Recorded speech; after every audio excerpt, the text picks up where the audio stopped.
श्रील प्रभुपाद लीलामृत प्रकरण 32 भारत नाचते सफ़ेद हाथी कलकत्ता अगस्त 29, 1970। लगभग 3 वर्ष बाद प्रभुपाद पहली बार भारत लौटे और अपने घर कलकत्ता पहुँचे।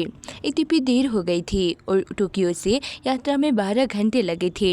हवाई जहाज की सीढ़ियों से नीचे उतरते हुए प्रभुपाद का प्रसन्नता का अनुभव हो रहा था। भारत में उनके दोनों अमेरिकन शिष्य अच्युतानंद और जयपताक हवाई अड्डे पर खड़े थे और रेशमी गिरवे वस्त्र में प्रभुपाद को अपनी ओर आते हुए देखकर उन्होंने उन्हें नमस्कार किया। प्रभुपाद मुस्कुराए और उन्होंने उनका आलिंगन किया। वो प्रभुपाद को फूलों से सजी एक कार में ले गए और उनके साथ हवाई अड्डे के सीमावर्ती भवन पहुंचे, जहां प्रभुपाद विशिष्ट विश्राम कक्ष में प्रविष्ट हुए। प्रभुपाद के कुछ गुरु भाई और कलकत्ता के पुराने मित्र उनके स्वागत के लिए वहां उपस्थित थे और चैतन्य मठ का एक कीर्तन दल कीर्तन कर रहा था। प्रभुपाद का स्वागत विशाल और आनंदमय था, जिस समय कच्चे हरे कृष्ण की गुंज से परिपूर्ण हो गया। प्रभुपाद ने अपना आसन ग्रहण किया। प्रभुपाद की दिव्य उपस्थिति, कीर्तन की ध्वनि, अगरबत्ती एवं चमेली की सुगंध और कृष्ण के अनेक चित्र नीरस हवाई अड्डे को स्वर्गीय दृश्य का रूप दे रहे थे। प्रभुपाद के गले में फूलों की मालाएं पहनाने के लिए भारतीय भक्त आगे बढ़ते रहे और जब मालाओं से उनका गला भर जाता था तब वो उन्हें उतार देते थे, लेकिन मालाओं का पहनाया जाना जारी रहा और उनका ढेर लगता गया। प्रभुपाद का चेहरा तक उसे करीब करीब ढक गया। जब बंगाली ब्रह्मचारी अपने मृदंगा अद्भुत लय के साथ बजा रहे थे तब अमेरिकन भक्त उन्हें भाव विभोर होकर देख रहे थे। प्रभुपाद के पैर छूने और उनका आशीर्वाद लेने के लिए भीड़ में खड़े लोग धक्का कर रहे थे। प्रभुपाद मुस्कुरा रहे थे और प्रसन्न लग रहे थे। जब कीर्तन समाप्त हुआ तब वो बोलने लगे, मैं नगर में 3 वर्ष बाद आया हूँ। हरे कृष्णा, मैं संसार भर घुमाया हूँ और मैंने देख लिया है कि भौतिक उन्नति से इस संसार में सुख और शांति की स्थापना नहीं हो सकती। मैंने जापान देखा है, जो मशीनों और औद्योगिकी में बहुत आगे है, तो भी वहाँ वास्तविक सुख चैन नहीं है। किंतु भारत के लोगों को यद्यपि वो संकीर्तन की अर्थवत्ता नहीं समझते, कीर्तन सुनने में आनंद आता। भारतीयों को मेरा ये परामर्श है कि यदि बिना हरि नाम पर ध्यान दिए हुए तुम केवल विज्ञान और प्रौद्योगिकी में आगे बढ़ते हो तो तुम हमेशा पीछे रहोगे। हरिनाम में अपार शक्ति है। संवाददाता आपने कहा है और मैं आपके कथन को अधृत कर रहा हूँ। साम्यवाद भी यदि वो बिना कृष्ण नाम के है तो वो बेकार है। आप ऐसा क्यों कहते हैं प्रभुपाद? आप विशेष रूप से साम्यवाद का नाम क्यों ले रहे हैं? बिना कृष्ण भावना मृत के हर चीज बेकार है। आप जो भी करें कृष्ण को केंद्र में रखें। आप चाहे साम्यवादी हो, पूंजीवादी हो या जो भी हो, इससे कोई अंतर नहीं पड़ता। हम ये देखना चाहते हैं कि आपके कार्यकलाप कृष्ण के इर्द गिर्द है या नहीं। संवाददाता, इस समय बंगाल में बहुत अधिक अशांति है। आपका हम लोगों को इस समय में क्या परामर्श है? प्रभुपाद, मेरा परामर्श है कि हरे कृष्ण का कीर्तन करो। ये परामर्श साम्यवादियों और पूंजीवादियों दोनों वर्गों को है। इससे उनके बीच का वैमनस्य पूर्णतया समाप्त हो जाएगा और यदि वो इस परामर्श को स्वीकार करते हैं तो उनकी सभी समस्याएं हल हो जाएगी। जनसमूह प्रभुपाद के शब्द का समर्थन करते हुए चिल्लाने लगा, साधु साधु। हवाई अड्डे से हिंदुस्तान रोड स्थित श्रीमान दास गुप्ता के मकान को जाते समय प्रभुपाद कार की पिछली सीट पर बैठे थे। कार की खिड़की से कलकत्ता के सुपरिचित दृश्य दिखाई दे रहे थे, किंतु उनके साथ बैठे हुए नवागंतुक के लिए कलकत्ता विदेशी और अपरिचित था। इधर उधर घूमती मरियल गायें और आवारा कुत्ते, भारी बोझ खींचते लघुकाय घोड़े, नंगे पैर रिक्शा वाले, विचित्र कांदों वाली खुली दुकानें, पैदल चलने वालों की भारी भीड़, उमसदार गर्मी और विश्वासातीत यातायात से सभी वस्तुएं यद्यपि प्रभुपाद के लिए सुपरिचित थी, पर उनके शिष्यों के लिए जो उनके साथ हवाई यात्रा करके आए थे सांस्कृतिक झटका देने वाली साबित हुई। तमल कृष्ण भयग्रस्त होकर कार के ड्राइवर को देख रहा था, जो हॉर्न बजाता हुआ कार को यातायात में से इधर उधर घुमाकर निकाल रहा था। प्रभुपाद थोड़ा मुस्कुराकर बोले, कमल कृष्ण, तुम्हें इस प्रकार कार का चालाना कैसा लग रहा है? पर अच्युतानंद और जय पताका कलकत्ता से परिचित हो चुके थे और उसकी संस्कृति उन्हें पसंद आने लगी थी। वो अभिजात वर्ग के संस्कृत बंगालियों में से मिले थे जो उनके अमेरिकन होने के बावजूद उन्हें साधु स्वीकार करते थे। वो बहुत से घरों में धर्मोपदेश कर चुके थे और अपने सार्वजनिक कीर्तन से उत्सुक जन समूह को अपनी ओर आकृष्ट कर चुके थे, लेकिन अभी तक वो इस कान के पर दृढ़ता से नहीं जमा सके थे। पर अब उस स्थिति को बदलने के लिए प्रभुपाद आ गए थे। वो विस्मयकारी ढंग से धर्मोपदेश करेंगे जैसा कि उन्होंने अमेरिका में किया था और उनके शिष्य उनके साधनों के रूप में उनकी सेवा करने को उत्सुक थे। प्रभुपाद शिष्यों के लिए जीवंत शक्ति और प्रेरणा बनेंगे क्योंकि वो भगवान चैतन्य द्वारा शक्ति प्रदत्त थे। प्रभुपाद श्रीमान दास गुप्ता के घर आधी रात के करीब पहुंचे। बहुत से लोग उनसे मिलना चाहते थे और जब देवानंद महाराज ने उन्हें वापस भेजने की कोशिश की तो प्रभुपाद ने कहा, नहीं, उन्हें अंदर आने दो। प्रभुपाद की बहन भवतारिणी बहुत से विशेष व्यंजन लेकर आ गए जिन्हें उसने तैयार किया था। हम इस समय खा नहीं सकते, एक सन्यासी ने आपत्ति की। रात बहुत बीत चुकी है। नहीं, प्रभुपाद बोले, हमें हर चीज़ खानी है। जो कुछ भी मेरी बहन ने तैयार किया है उसे हमें खाना है। ये उसका प्रिय कार्य है। वो मेरे लिए भोजन बनाना और मुझे खिलाना पसंद करती है। हर एक को प्रसाद ग्रहण करना है। चैतन्य मठ के भक्तों ने भी भोजन तैयार किया था और जब प्रभुपाद अपनी बहन द्वारा बनाए गए व्यंजन खा रहे थे तभी चैतन्य मठ से भी प्रसाद आ गया। उन्होंने उसमें से थोड़ा सा लिया और अपने अनुयायियों को जी भर खाने को प्रोत्साहित किया। रात का 1 बजा था। प्रभुपाद अपने कमरे में अच्युतानंद, जयपाठक और देवानंद महाराज के साथ बैठे थे। उन्होंने बताया कि उनके भारतीय शिष्य के आदित्यपूर्ण पत्रों से गुरु महाराज के पद के संबंध में इस कान में किस प्रकार गहरी भ्रांति पैदा हो गई थी। उन्होंने साक्षात धरित्रीन समस्त शास्त्रीय श्लोक अद्वैत किया और व्याख्या की कि गुरु का स्थान परमात्मा के समान है। वो परमात्मा नहीं है परंतु वो परमात्मा का सर्वाधिक प्रिय सेवक है। प्रभुपाद अपने शिष्य को धर्मोपदेश देते रहे और गुरु के स्थान के विषय में भ्रांतियों का निराकरण करते रहे। उन्होंने कहा कि पहले की सारी अप्रिय घटनाओं का सुधार किया जा रहा था। भक्तों को चाहिए कि वो मिलकर नए उत्साह और स्फूर्ति के साथ काम करे। अच्युतानंद ने प्रभुपाद से पूछा कि क्या वो संन्यास ले सकता था।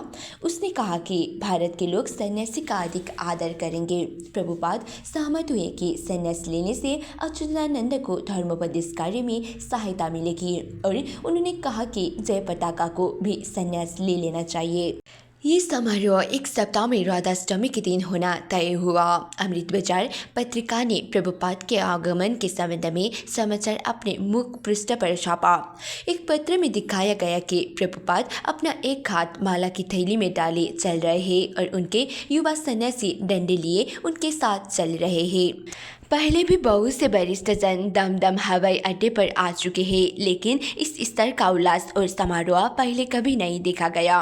ये कल्पना करना कठिन था कि वो 75 वर्ष के थे, क्योंकि इतनी लंबी यात्रा के बाद भी वो बिल्कुल तरोताज़ा लगते थे।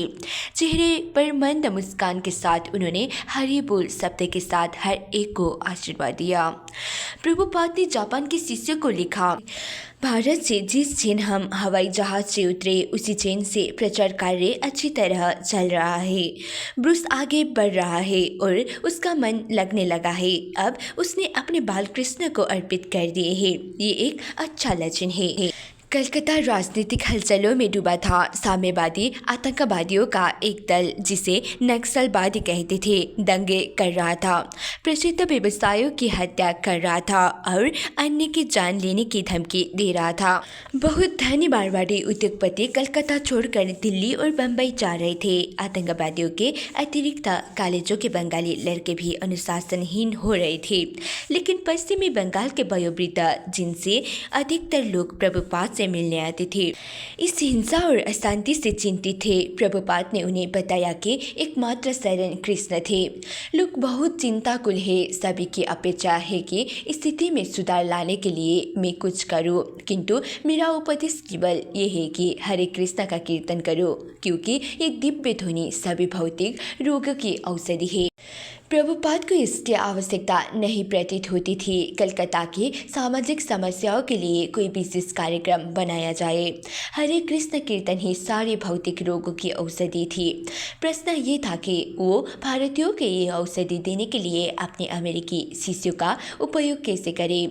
उनके पास 10 भक्तों का दल था और पश्चिम के अपने नेताओं से उन्होंने 1 महीने के अंदर 20 अधिक भक्तों की मांग की थी।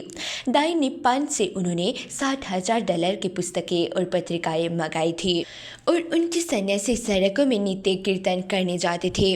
संकीर्तन दल का अच्छा स्वागत हो रहा था। बंगालियों के लिए ये बहुत भावोत्तेजक था, किंतु मुन्नित मस्तक पश्चिम निवासी शिखा धारण किए हुए, वैष्णव तिलक लगाए हुए और केसरिया बस्ता पहने हुए, करताल और मृदंगा बजाते हुए जी जान से हरे कृष्ण कीर्तन कर रहे थे, भगवत गीता से श्लोक उद्धृत कर रहे थे और भगवान कृष्ण को परमेश्वर घोषित कर रहे थे। बंगालियों के लिए ये बात उत्तेजनात्मक थी और सड़कों बंगाली ऐसे दृश्य देखने को एकत्र होते थे। प्रभुपाद जानते थे कि उनके शिष्य गहरा प्रभाव उत्पन्न करेंगे, हर एक उन्हें दिखना चाहेगा। इसलिए उन्होंने प्रेम बस अपने इन शिष्यों को नाचते सफ़ेद हाथी कहा। वो वही भक्त थे जो सैन फ्रांसिस्को, लॉस एंजलिस और न्यूयॉर्क की सड़कों में प्रेम पूर्वक हरे कृष्ण कीर्तन करते थे।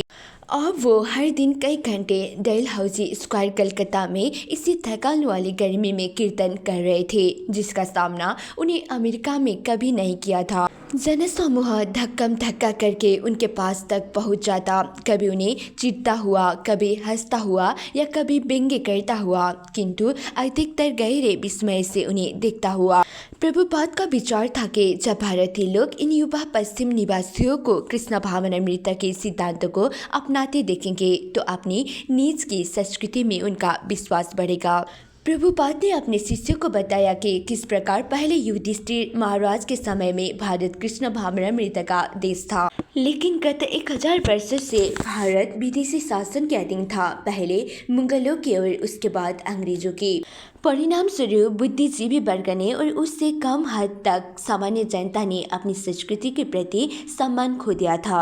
अब वो पश्चिम के भौतिक लक्ष्यों के अनुसरण में लगे थे और वो उसे धर्म की अपेक्षा अधिक लाभदायक और अधिक व्यवहारिक समझने लगे थे, लेकिन ये भावुकता मात्र थी। प्रभुपाद अच्छी तरह जानते थे कि पाश्चात्यों के सन्यासी वैष्णव के रूप में रहने का भारतीयों के मस्तिष्क और हृदय पर प्रभाव पड़ेगा और उसे उन्हें अपनी भूली हुई संस्कृति में पुनः आस्था प्राप्त करने में सहायता मिलेगी। ये कोई सांसारिक चाल नहीं थी, प्रत्युत आध्यात्मिक शक्ति थी। प्रभुपाद ने बल दिया कि भक्तों को अपने कार्यों में शुद्ध रहना चाहिए और यही शुद्धता उनकी शक्ति होगी। डलहौजी स्क्वायर और चौरंगी में कीर्तन करीब 10 दिन चला था। तब प्रभुपाद ने उसे बंद करने का निर्णय लिया। उन्होंने कहा कि सड़कों में कीर्तन यद्यपि धर्म प्रचार का बहुत उत्तम तरीका था, भारत के लिए सर्वाधिक प्रभावकारी ढंग नहीं था। बंगाल में इस तरह के बहुत से व्यावसायिक कीर्तन दल थे और प्रभुपाद नहीं चाहते थे कि उनके शिष्यों को भी लोग उन दलों की तरह व्यवसाय कीर्तनकारी या भिक्षुक समझे। वो चाहते थे कि उनके शिष्य इस तरह धर्म प्रचार करें कि वो अधिक बुद्धिजीवी और सामान्य भारतीयों के निकट पहुंच सके। उन्होंने अपनी नई योजना प्रकट की। उन्होंने उस योजना को आजीवन सदस्यता कहा। उनके शिष्यों इससे भारतीयों को जो इस्कॉन के समर्थन में रुचि रखते थे और उसे संबंधित होना चाहते थे, सदस्य बनने के लिए आमंत्रित करने लगे। 1001 से 11 रुपये की सदस्यता प्राप्त कर लेने से व्यक्ति अनेक लाभ पाने का अधिकारी हो जाता था। यह था श्री प्रभुपाद की पुस्तकों की प्राप्ति और संसार भर में इस्कॉन के केंद्र में निःशुल्क आवास। एक दिन संध्या समय किसी के निजी घर पर धनी व्यवसायियों के एक दल के सामने बोलते हुए प्रभुपाद ने आजीवन सदस्यता की अपनी योजना उद्धृत की। व्याख्यान के बाद उन्होंने श्रोताओं को इस्कॉन के आजीवन सदस्य बनने को आमंत्रित किया और कलकत्ता के कई व्यापारियों ने तुरंत हस्ताक्षर कर दिए। B.L. जाजू मैं प्रभुपाद के सरल स्वभाव से वास्तव में अभिभूत था। उन्होंने मुझे बताया कि वो किस प्रकार अपना नियमित धंधा चला रहे थे, जबकि उनके गुरु ने उनसे कहा कि 400 वर्ष पहले चैतन्य महाप्रभु ने कहा था कि हरे राम हरे कृष्ण का कीर्तन समस्त संसार में व्याप्त होगा। उन्होंने बताया कि यही कार्य था जो उनके गुरु महाराज ने उन्हें सौंपा था और उसके लिए उन्हें अमेरिका जाना होगा और उसे करना होगा। मैंने उनमें कोई दम बन नहीं पाया। वो बहुत सरल थे। वो मुझे इस तरह बता रहे थे मानो मेरे भाई मुझसे बता रहे हो कि वो संयुक्त राज्य अमेरिका कैसे गए, उन्होंने कार्य कैसे आरंभ किया और किस प्रकार धीरे धीरे कृष्ण भावनामृत का प्रचार सारे संसार में करने के लिए उन्होंने योजना बनाई। उन शिष्यगण जिन्होंने अपना जीवन बदल दिया है, उन्हें देखकर मैं सोचने लगा मैं भी ऐसा क्यों नहीं कर सकता। अपने विनम्र ढंग से मुझे कुछ करना चाहिए, बिना इस बात की चिंता किए कि अन्य लोग क्या कहते हैं। मैंने पाया कि अप्रत्यक्ष ढंग से वो मेरे जीवन को प्रभावित कर रहे थे। मेरी पत्नी और मेरे पुत्र सचमुच आश्चर्यचकित थे जब उन्होंने देखा कि इस श्वेत लोग जिनके बारे में वो सोचते थे कि वो कभी भी कृष्ण भावनामृत की ओर उन्मुख नहीं होंगे, इतने अधिक बदल गए थे। इसलिए हमने सोचा कि हमें भी गीता के उपदेश का अच्छी तरह अनुगमन करना चाहिए। प्रभुपाद जहाँ भी बोलते वो भगवत गीता या श्रीमद् भागवतम के आधार पर कृष्ण और कृष्ण भावनामृत की बात करते, चाहे वो किसी आजीवन सदस्य के घर पर बोल रहे होते या बड़ी संख्या में श्रोताओं के सामने किसी औपचारिक व्याख्यान में या स्वयं अपने कमरे में। उन्हें ऐसा करते हुए कभी थकान ना होती। कोई अतिथि उनसे प्रश्न पूछता और प्रभुपाद उसका उत्तर अपने शिष्यों से गीता का एक सम्मत श्लोक पढ़वाकर आरंभ करते, तब वो उसकी व्याख्या करते। यदि प्रश्नकर्ता उनकी व्याख्या को स्वीकार ना करता और उन्हें चुनौती देना चाहता, तब वो अपना तर्क देते। अपनी निजी डेस्क के पीछे बैठे हुए और समय समय पर अपने लोटे से जल पीते हुए प्रभुपाद घंटों बात करते रहते। तापमान बढ़कर 100 डिग्री हो जाता, फिर भी प्रभुपाद अपने कमरे में बैठे धर्मोपदेश करते रहते। वो कुर्ता या कमीज ना पहनते, केवल उत्तरीय सादा वस्त्र धारण करते जिससे उनकी बाहें, कंधे और छाती का कुछ भाग खुला रहता।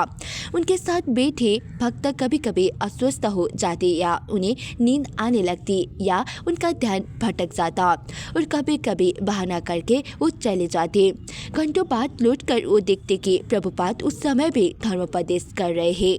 मेहमान भी आते जाते रहते, तो भी भोजन के बाद एक झपकी लेने के अतिरिक्त प्रभुपाद प्राय दिन भर और रात में देर तक धर्मोपदेश करते रहते। अपने विषय वस्तु से वो कभी भी उबरते नहीं और वो तब तक बोलते रहते जब तक कोई रुचि लेने वाला श्रोता वहाँ बैठा रहता। उनके श्रोता तरह तरह के थे। कभी वो इसी कमरे में बोलते जो पतियों और पत्नियों से भरा होता और वो सभी सुसंस्कृत और सुंदर वेशभूषा में होते। कभी वो एकाकी बुद्ध व्यक्ति की बात करते होते, कभी उनके श्रोता शांतिपूर्वक उनकी बात सुनते, या कभी वो तर्क वितर्क करते, या कभी उनके वक्तव्य की प्रशंसा करते हुए भी श्रोता अपनी गलतफहमी का परिचय देते। कभी कोई मेहमान उनसे पूछ बैठता कि वो बंगाल के प्रसिद्ध संतों और राजनीतिज्ञों की आलोचना क्यों करते थे और भगवत गीता के आधार पर वो व्याख्या करके बताते कि वास्तविक साधु वो है जो हमेशा कृष्ण की महिमा का गान करे। प्रभुपाद अपना धर्मोपदेश प्राय इसी विशेष रुचि वाली घटनाओं से जोड़कर करते थे, जैसे कलकत्ता की राजनीतिक हलचल या वैदिक संस्कृति का पतन। फिर भी स्थानीय मामलों में से उनका संबंध केवल तात्कालिक व्यवहारिक आवश्यकता के कारण था, क्योंकि वो भारत से परे थे। संसार भर के लोगों, स्थानीय और कार्यकलापों के बारे में सोच रहे थे। पत्र का उत्तर देते हुए वो गंभीरता से इंग्लैंड, ऑस्ट्रेलिया, हवाई या न्यू वृंदावन के मामलों को ध्यान में रखते और इन सब के परे वो हमेशा कृष्ण के बारे में सोचा करते। वो कृष्ण की महिमा को सारे संसार में फैलाना चाहते थे। ये संयोग था कि भारत उनका वर्तमान कार्य क्षेत्र था। भारत के भक्तों को प्रभुपाद को धर्मोपदेश करते निकट से देखने का सौभाग्य मिला था। वो उनके श्रेष्ठ सहिष्णुता और दयालुता से प्रेरणा ग्रहण करते थे और उनकी तुलना में अपनी कमियों पर विचार करते थे। भारत में नवागंतुक के रूप में भक्त अब भी कलकत्ता में जीवन यापन के व्यवहारिक मामलों में उलझे हुए थे। यहाँ का मौसम, बीमारी और सांस्कृतिक झटका उनका ध्यान कृष्ण भावनामृत से हटा रहे थे, किंतु प्रभुपाद की उपस्थिति, उनका धर्मोपदेश और उनका दृष्टांत, ये सब उन्हें याद दिला रहे थे कि वास्तविकता भौतिक शरीर से परी थी। कभी कभी भक्तजन प्रभुपाद के कुछ दार्शनिकों की आलोचना करते थे। उनकी भेंट ऐसे भारतीयों से होती थी जो प्रभुपाद के पास बैठते थे, ईश्वर प्राणायाम का दिखावा करते थे और बाद में सिगरेट पीते थे और अच्छे चरित्र के अन्य लक्षण प्रकट करते थे। एक बार भक्तों के एक दल ने प्रभुपाद से ऐसे पाखंडी भारतीयों की शिकायत की, पर प्रभुपाद ने उन्हें मधुमक्खी और मक्खी की कहानी सुनाई। मधुमक्खी हमेशा मधु की खोज में रहती है, उन्होंने कहा, और मक्खी किसी सड़े गले, घाव या विकृति के पीछे रहती है। भक्तों को मधुमक्खी की तरह होना चाहिए और दूसरों के अच्छे गुणों को देखना चाहिए, मक्खी की तरह नहीं जो हमेशा दोषों के पीछे रहती है। प्रभुपाद के शिष्यों ने पाया कि भारत में रहना सीखने का सर्वोत्तम उपाय ये था कि जो कुछ प्रभुपाद करे उसका ठीक ठीक अनुसरण किया जाए।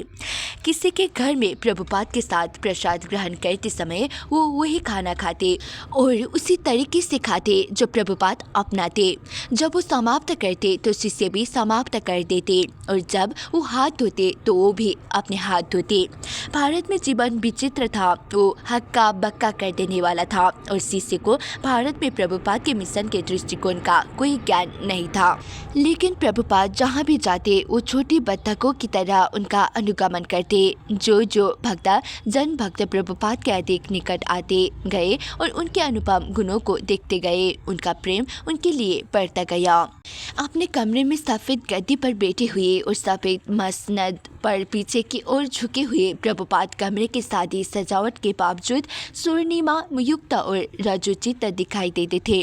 भक्त देख सकते थे कि प्रभुपाद पर उनके परिसर का कोई असर नहीं था, चाहे वो लॉस एंजलिस में हो जहाँ वो बड़ी सुविधा और संपन्ना में रहे थे या कलकत्ता में हो। भारत में वो सुखी थे, लेकिन वो किसी अन्य भारतीय की तरह नहीं थे, वो किसी अन्य भारतीय साधु की तरह भी नहीं थे। वो अनुपम थे और वो उनके थे। कलकत्ता पहुंचने के पहले दिन से प्रभुपाद भगवान चैतन्य के पवित्र जन्म स्थान मायापुर जाने की बाबत सोचते रहते थे। श्री प्रभुपाद के आध्यात्मिक गुरु के पिता भक्ति विनोद ठाकुर, जो भगवान चैतन्य की शिक्षाओं को भारत के बाहर के देशों में फैलाने में अग्रगामी थे, उस दिन की अभिलाषा करते थे जब अमेरिकन और यूरोपियन शिष्य मायापुर में अपने बंगाली गुरु भाइयों के साथ मिलकर पवित्र नामों का कीर्तन करेंगे। प्रभुपाद जमीन खरीद कर अपने पाश्चात्य शिष्यों के लिए मायापुर केंद्र स्थापित करना चाहते थे और अपने पूर्ववर्ती गुरु भाइयों के स्वप्न को साकार करना चाहते थे। उन्होंने अपने एक गुरु भाई को लिखा था, मैं अपने प्रिय आध्यात्मिक गुरु कृष्ण कृपा मूर्ति श्री भक्ति सिद्धांत सरस्वती प्रभुपाद के प्रति सम्मान प्रकट करने के लिए मायापुर जाना चाहता हूँ और इसलिए भी कि वहाँ जमीन की खरीदारी पूरी कर सकूँ। इसलिए यदि जगमोहन प्रभु इस सौदे को पूरा करने के लिए हमारे साथ जा सके तो ये उनकी कृपा होगी और मुझे आशा है कि आप कृपा पूर्वक उनसे प्रार्थना करेंगे कि वो हमारे साथ जाए। भगवान चैतन्य के अनुयायी मायापुर का तादाद में वृंदावन से करते हैं, जो कलकत्ता के उत्तर में 110 मील की दूरी पर स्थित है। 5000 वर्ष पूर्व भगवान कृष्ण वृंदावन में रहते थे और वहाँ उन्होंने अपनी बाल लीलाएं की थी और 500 वर्ष पूर्व भगवान कृष्ण मायापुर में भगवान चैतन्य के रूप में प्रकट हुए। अतएव गौड़ीय वैष्णवों के लिए वृंदावन और मायापुर संसार में दो सर्वाधिक प्रिय और पवित्र स्थान है। इस्कॉन के लिए इससे अच्छा स्थान क्या हो सकता है कि वो मायापुर में अपना विश्व मुख्यालय बनाए, किंतु विगत कई वर्षों में कई प्रयत्न के बावजूद श्री प्रभुपाद वहाँ संपत्ति प्राप्त नहीं कर सके थे। वो 1967 में अच्युतानंद के साथ मायापुर गए थे। उन्होंने एक प्लाट देखा था और अच्युतानंद से कहा था कि उसे प्राप्त करने की कोशिश करे, किंतु अच्युतानंद और प्लाट के मुस्लिम मालिक में कभी कोई समझौता नहीं हो सका था।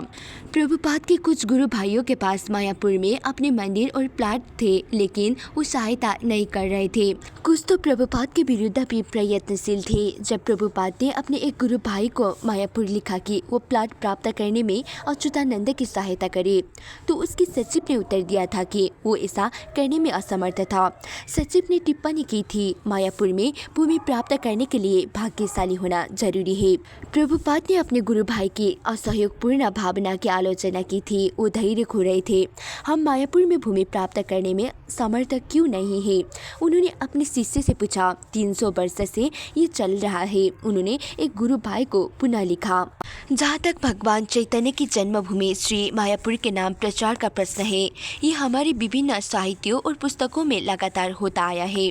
यदि आप कृपा पूर्वक अपनी सुविधा से यहाँ आने का कष्ट करें तो हम आपको दिखा सकते हैं कि हम भगवान चैतन्य की जन्मभूमि का प्रचार किस प्रकार कर रहे हैं। शायद आप जानते हैं कि मैंने संत श्रीपाद तीर्थ महाराज से मायापुर में एक भूखंड के लिए प्रार्थना की थी, जिस पर मैं अपने पाश्चात्य शिष्यों के लिए निवास बना सकूं, किंतु उन्होंने मेरा प्रस्ताव ठुकरा दिया। श्री भक्ति विनोद ठाकुर चाहते थे कि अमेरिकन और यूरोपीय भक्त मायापुर आए और उनकी भविष्यवाणी अब पूरी हो गई है। दुर्भाग्य है कि कलकत्ता की सड़कों में भटक रहे हैं, क्योंकि मायापुर में उनके रहने के लिए कोई उपयुक्त स्थान नहीं है। क्या आप समझते हैं कि ये ठीक है? एक छोटे से दल के साथ प्रभुपाद नवद्वीप के लिए ट्रेन में सवार हुए, जो मायापुर से कुछ दूरी पर गंगा के पार स्थित है। नवद्वीप में देवानंद मठ में सदस्यों ने उनका स्वागत किया। रिक्शाओं में बैठकर देवानंद मठ जाते हुए भक्त नवद्वीप के ग्राम पे वातावरण पर मुक्त हो गए। वर्षा के कारण चारों ओर हरियाली का राज्य था, और जब भक्त उष्णकटिबंधीय वनस्पति से रेखिक सड़कों से आगे बढ़ रहे थे तो उन्हें लगा कि भारत के विषय में उनकी रोमानी आशाएं पूरी हो रही थी। देवानंद मठ में प्रभुपाद और उनके शिष्यों को विशेष प्रसाद और अच्छे आवास दिए गए। तब वर्षा शुरू हो गई। हर दिन वर्षा होती रही और गंगा का जल स्तर बढ़ता रहा, यहाँ तक कि उसकी तेज धारा को पार कर मायापुर जाना असंभव हो गया। चूँकि वर्षा के शीघ्र बंद होने की संभावना नहीं थी, इसलिए प्रभुपाद ने नवद्वीप से जाने का निश्चय किया। वो और उनके अनुयायी तड़के सवेरे की गाड़ी पकड़कर कलकत्ता के लिए चल पड़े। रेल मार्ग जल में डूबा था, ट्रेन को बार बार रुकना पड़ता था। एक बार तो उसे 8 घंटे से अधिक रुके रहना पड़ा। गर्मी और यात्रियों की भीड़ के बार बार ट्रेन के डिब्बे से आने जाने से भक्तों के लिए प्रतीक्षा का समय बड़ा कष्टकर हो गया। प्रभुपाद ने अपने एक भक्त से कहा कि वो रिक्शा से जाए और कलकत्ता जाने के लिए किसी अच्छी सवारी की व्यवस्था करे, लेकिन कोई भी सवारी उपलब्ध नहीं थी। अंत में ट्रेन कलकत्ता की ओर बढ़ी, पर अगले स्टेशन पर वो रुक गए और सभी यात्री दूसरी ट्रेन के सवार हो गए। अनंतः प्रभुपाद कलकत्ता पहुँचे और श्रीमान दास गुप्ता के घर गए। हो सकता है कि भगवान चैतन्य नहीं चाहते हैं कि हम अपना मुख्यालय मायापुर में स्थापित करें। प्रभुपाद ने कहा। उनके मन में जो 2 उद्देश्य कलकत्ता में आवास निर्माण और मायापुर में भूखंड क्रय थे, वो पूरे नहीं हुए थे।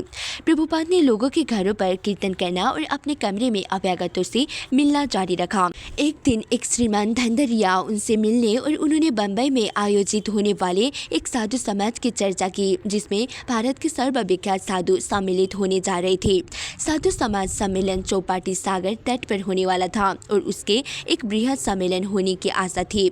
श्रीमान धंधरिया ने प्रभुपाद से उसमें शामिल होने की प्रार्थना की और प्रभुपाद ने उसे स्वीकार कर लिया। बम्बई अक्टूबर 1970। प्रभुपाद के अनुरोध के उत्तर में कि उनके साथ कार्य करने को और अधिक शिष्य भारत आ जाए। 20 अमेरिकी भक्तों दल का ब्रसलेस पहुंचा और वहां से एक सस्ती उड़ान से बम्बई आ गया। हवाई अड्डे पर भक्तों की समझ में नहीं आ रहा था कि वो कहाँ जाए। तभी श्रीमान धंधरिया के भतीजे और बम्बई के एक धनी व्यवसायी श्रीमान कैलाश सिक्सरिया प्रभुपाद के एक पत्र के साथ उनके पास पहुंचे। श्रीमान सिक्सरिया ने कई कारों की व्यवस्था की थी और वो भक्तों को उनमें बिठाकर मरीन ड्राइव स्थित बम्बई के संपन्न आवास क्षेत्र में अपने घर ले गए। उन्होंने उन्हें भोजन कराया और रहने के लिए कमरे दिए। 2 दिन के बाद एक तार पहुंचा, जिसमें श्रीमान सिक्सरिया और भक्तों के लिए सूचना थी कि प्रभुपाद अगले दिन आ रहे हैं। प्रभुपाद बम्बई हवाई अड्डे पहुंचे और उत्साहपूर्वक स्वागत के बाद वो श्रीमान सिक्सरिया के साथ उनके घर गए। मरीन ड्राइवर का चित्र सागर तट के साथ साथ चलता है और उसके किनारे के मकान अत्यंत धनी लोगों के हैं। श्रीमान सिक्सरिया का मकान 7 मंजिला था और उन्होंने प्रभुपाद को पहली मंजिल पर टिकाया, जिसमें अरब सागर दिखाई देने वाले बड़े बड़े कमरे थे। प्रभुपाद ने कहा कि बम्बई भारत का सर्वाधिक भौतिकतावादी नगर था और राष्ट्र के चलचित्र की राजधानी था और ऐसा नगर था जहां अन्य भारतीय नगरों की अपेक्षा अधिकतर लोग पाश्चात्य वेशभूषा धारण करते थे। भारत का सिंह दरबार कहे जाने वाले इस नगर को अपने सबसे अधिक उद्योगों, व्यवसायों और विज्ञापन पट्टों पर गर्व था। ये संस्कृतियों और धर्म का मिलन स्थल और एक सार्वभौम नगर था। किंतु इसमें कलकत्ता का नक्सलवादी आतंक नहीं था, नहीं नई दिल्ली का भारी भरकम राजनीतिक वातावरण था। इसमें ऐसे अभिजात परिवार भी नहीं थे जो भगवान चैतन्य की उपासना करते हैं या उनके संकीर्तन आंदोलन के अनुयायी हो। लेकिन प्रभुपाद का कहना था कि धर्मोपदेश के लिए ये अपनी ही उपयुक्तता रखता था। ये एक संपन्न नगर था जिसमें ऐसे बहुत से पवित्र आत्मा नागरिक रहते थे जो प्रबुद्ध थे और कोई भी अच्छा विचार अपनाने को तत्पर थे। प्रभुपाद ने भविष्यवाणी की कि कृष्ण भावनामृत के लिए बम्बई एक अनुकूल नगर होगा। बम्बई में प्रभुपाद का पहला धर्मोपदेश कार्यक्रम साधुओं की एक सभा को संबोधित करना था। श्रीमान सिक्सरिया के मकान से कुछ दूरी पर खुले मैदान में एक पंडाल बनाया गया। प्रभुपाद के शिष्य भी सभा में आमंत्रित थे और वो प्रभुपाद से कई घंटे पहले पहुंच गए थे। भारतीय साधु लंबी पंक्तियों में मंच पर बैठे थे। उनके जमघर से प्रभुपाद के शिष्य अचंभे में पड़ गए। कुछ साधु दाढ़ी रखे थे, कुछ के सिर घुटे थे, कुछ लंबी जटाएं रखे थे और त्रिशूल लिए थे, कुछ भभूत रमाए थे, कुछ के गले में मालाएं थी और शरीर पर मिट्टी पुती थी। अमेरिकी भक्त आश्चर्यचकित थे और बहुत से साधु भी उन श्वेत चर्म वैष्णवों को देखकर आश्चर्य में डूबे गए। जब प्रभुपाद के भक्तजन मंच पर आए और उन्होंने कीर्तन आरंभ किया तो उपस्थित गण ने लयबद्ध तालियां बजाकर कीर्तन में भाग लिया। तत्पश्चात श्रीमान सिक्सरिया के परामर्श पर भक्तगण कीर्तन करते हुए सड़कों पर चले गए। श्रोतागण में से बहुत से उनके पीछे हो लिए। उसी संध्या भक्तजन प्रभुपाद के साथ पंडाल में फिर गए। प्रभुपाद ऊंचे मंच पर बैठे और भक्त उनके चरणों में बैठे। 3 भक्तों से अंग्रेजी में भाषण कराने के बाद प्रभुपाद ने हिंदी में भाषण दिया और श्रोता मंडली, जिसमें 500 से अधिक लोग थे, शांतिपूर्वक सुनती रही। व्याख्यान के बाद प्रभुपाद मंच से नीचे उतरे और उनके चारों ओर जनसमूह इकट्ठा हो गया। लोग उनके पैर छूने लगे और कार तक उनके पीछे गए। जब प्रभुपाद ने भक्त से बम्बई की सड़कों में उनकी स्वयं स्फूर्त कीर्तन के बारे में सुना तो उन्होंने कहा कि उन्हें घने बाजारों में जाना और प्रतिदिन कीर्तन करना चाहिए। भक्तों ने ऐसा ही किया। जहाँ जनसमूह एकत्र होता था, भक्त वहाँ जाते थे और कीर्तन करते थे। उस शक्ति संपन्न युवा स्फूर्तिमय और श्रद्धावान थे और हर दिन 3-4 घंटे सड़कों में कीर्तन करते थे। यद्यपि प्रभुपाद अपने शिष्य के साथ सड़कों में कीर्तन करने स्वयं नहीं जाते थे, किंतु वो अपने निर्देशों के माध्यम से उनके साथ थे। शिष्य के कीर्तन पर निकलने के पहले और उनके वापस आने पर भी वो उनके साथ होते थे। शिष्य कीर्तन कर रहे थे क्योंकि प्रभुपाद ने उनसे ऐसा करने को कहा था और वो जानते थे कि कीर्तन आत्मा की सहज क्रिया थी और हर एक को कीर्तन करना चाहिए। भक्त जानते थे कि जीवन के अंत में वो अपने परम धाम परमेश्वर के पास लौटेंगे और उससे भी अच्छा ये था कि दिन के अंत में वो मरीन ड्राइवर में प्रभुपाद के पास लौटेंगे जो मुस्कुराएंगे और उनका उत्साहवर्धन करेंगे। आकाशवाणी और समाचार पत्रों में पाश्चात्य भक्त द्वारा नगर में कीर्तन करने के समाचार आने लगे थे। टाइम्स ऑफ इंडिया के 10 अक्टूबर के संस्करण में एक लेख प्रकाशित हुआ। अंतर्राष्ट्रीय कृष्ण भावनामृत संघ इस्कॉन के तत्वावधान में अमेरिकनों का एक दल, जिसमें गोद में बच्चे लिए महिलाएं भी है, विगत कुछ दिनों से बम्बई में हरे कृष्ण कृष्ण कृष्ण हरे हरे हरे रामा राम राम हरे हरे गाता हुआ और करताल मंजरी और मृदंग बजाता हुआ घूम रहा है। क्या भौतिकतावादी पश्चिम या कम से कम उसका एक अल्पांश पूर्व की आध्यात्मिकता को अपनाने तो नहीं आया गया है? मेरी भेंट कई अमेरिकी कीर्तनियों से हुई जो वहां आज आरंभ होने वाले अखिल भारतीय भारत साधु समाज के 7वें अधिवेशन में भाग लेने आए हैं और मैं उनकी निष्कपटता और जो मत उन्होंने अपनाया है उसके प्रति उनके एकांत समर्पण से बहुत प्रभावित हुआ। मुझे विचार आया कि मथुरा के वैष्णव इतने निष्कपट नहीं हो सकते जितना इन उत्साही भक्तों का दल है। चौपाटी सागर तट की बालुआ बहुत बारीक और स्वच्छ थी। श्रोताओं की संख्या हजारों में थी। साधुजन मंच पर बैठे थे। प्रभुपाद और उनके अनुयायी भी उनके साथ मंच पर बैठे थे। गोधूली का समय था। अरब सागर के ऊपर का आकाश मेघाच्छन्न था और सुहावनी बयार चल रही थी। मायावाद दर्शन की व्याख्या करने वालों 2 व्याख्यान पहले हो चुके थे और अब प्रभुपाद की बारी थी। वो उस सायं सत्र के नियुक्त कार्यक्रम के अंतिम वक्ता थे। श्रोता मंडली उन्हें सुनने के लिए उत्सुक थी। पश्चिम में उनकी उपलब्धियों से लोगों में बड़ी जिज्ञासा पैदा हो गई थी, विशेषकर इसलिए कि वो अब बम्बई पहुंच चुके थे और उनके भक्त प्रतिदिन सार्वजनिक स्थानों में कीर्तन कर रहे थे। प्रभुपाद के शिष्य गुरुग्राम में 2 घंटों के हिंदी व्याख्यानों से उबक कर थक चुके थे और उनके लिए प्रभुपाद को सुनने के लिए प्रतीक्षा करना कठिन था। किंतु प्रभुपाद श्रोताओं को संबोधित करने के स्थान पर अपने शिष्यों की ओर मुड़े और बोले, कीर्तन आरंभ करो। भक्त ने जो ही कीर्तन आरंभ किया, छोटी बालिका सरस्वती खड़ी हुई और नाचने लगी। उसे देखकर अन्य भक्त खड़े हुए और नाचने लगे। मृदंग और करतालों की ध्वनियों के बीच जब कीर्तन जोर पकड़ने लगा तो भक्त के नृत्य और कीर्तन से मंच पर बैठे कुछ साधुओं को बाधा सी हुई और एक एक करके वो मंच छोड़कर चले गए। लेकिन श्रोता मंडली भक्तों का साथ उत्साहपूर्वक देती रही और उसमें से बहुत से खड़े होकर तालियां बजाते रहे। 5 मिनट तक भाव विभोर होकर कीर्तन करने के बाद भक्तजन अकस्मात अपने नीचे वालों पर कूद पड़े और श्रोताओं की ओर बढ़ने लगे। भीड़ में से हजारों खड़े हो गए और भक्त के साथ आगे पीछे झुककर नाचने लगे। भारतीय श्रोता इन विदेशियों की शुद्ध कृष्ण भक्ति से अभिभूत होकर अनियंत्रित प्रसन्नता से चिल्लाने लगे। उसके पूर्व ऐसी चीज कभी नहीं हुई थी। पुलिस के सिपाही और प्रेस के संवाददाता कीर्तन में सम्मिलित हो गए और नाचने लगे। जब प्रभुपाद और उनके शिष्यों ने भगवान चैतन्य के संकीर्तन आंदोलन की शक्ति का प्रदर्शन किया तो चौपाटी सागर तट हरे कृष्ण कीर्तन से गूंज उठा। लगभग 10 मिनट के बाद कीर्तन बंद हो गया। यद्यपि बातों भीड़ में गहरी हलचल व्याप्त थी। 15 मिनट निकल गए।